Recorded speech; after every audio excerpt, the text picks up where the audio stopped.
Una notizia clamorosa ha appena scosso Napoli questa sera, e i tifosi del Napoli sono già in fermento. Siamo tornati con un nuovo aggiornamento elettrizzante sul nostro amato club, portando sempre le informazioni più fresche e di grande impatto direttamente dai retroscena.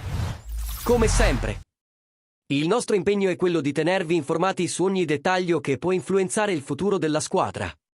Prima di immergerci in questo tema pieno di aspettative, lasciate subito un like al video e iscrivetevi al canale per non perdere nessuna novità.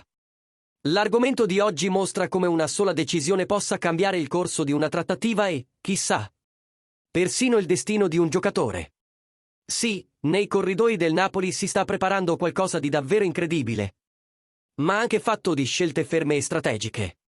Secondo l'edizione odierna del Mattino, è emersa una storia curiosa e rivelatrice che coinvolge l'allenatore Antonio Conte durante la fase di trattative dell'ultima finestra di mercato. Il nome in questione era l'attaccante svizzero Dan Ndoye, che all'epoca giocava nel Bologna ed era considerato una delle principali opzioni per rinforzare il reparto offensivo del Napoli. L'ammirazione di Conte per il giocatore era nota, al punto da metterlo in cima alla sua lista di priorità. Il club stava portando avanti colloqui con il Bologna da diverse settimane, cercando una formula valida per chiudere l'operazione. Ma, in una sera di sabato a Di Maro, dove il Napoli svolgeva la sua preparazione estiva, tutto cambiò. Il Bologna decise di alzare la richiesta a 45 milioni di euro. Una cifra considerata fuori dai parametri stabiliti dalla dirigenza partenopea. Fu allora che Antonio Conte, in modo fermo e diretto, decise di interrompere la trattativa con una frase che è diventata il simbolo della vicenda: lasciamolo in pace. Così, davanti a una cifra gonfiata, l'allenatore scelse di non forzare l'operazione e di guardare ad altre alternative sul mercato. L'epilogo fu chiaro, nonostante l'iniziale insistenza del Napoli e dello stesso Conte. Dan Ndoye firmò con il Nottingham Forest, in Premier League.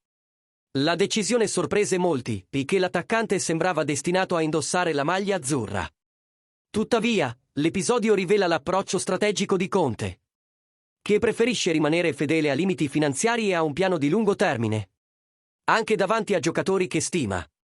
Questa rigidità, per quanto possa apparire controversa, mostra la serietà con cui il tecnico gestisce non solo il campo, ma anche il retroscena delle trattative.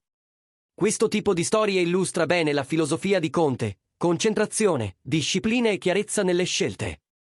Il Napoli, dal canto suo, è andato avanti costruendo una rosa competitiva con altri innesti che si sono inseriti nei piani dell'allenatore.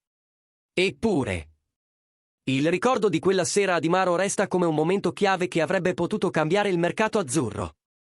In fondo, Ndoye era visto come un giocatore capace di portare velocità, esplosività e creatività all'attacco, ma ha finito per portare le sue qualità nel calcio inglese.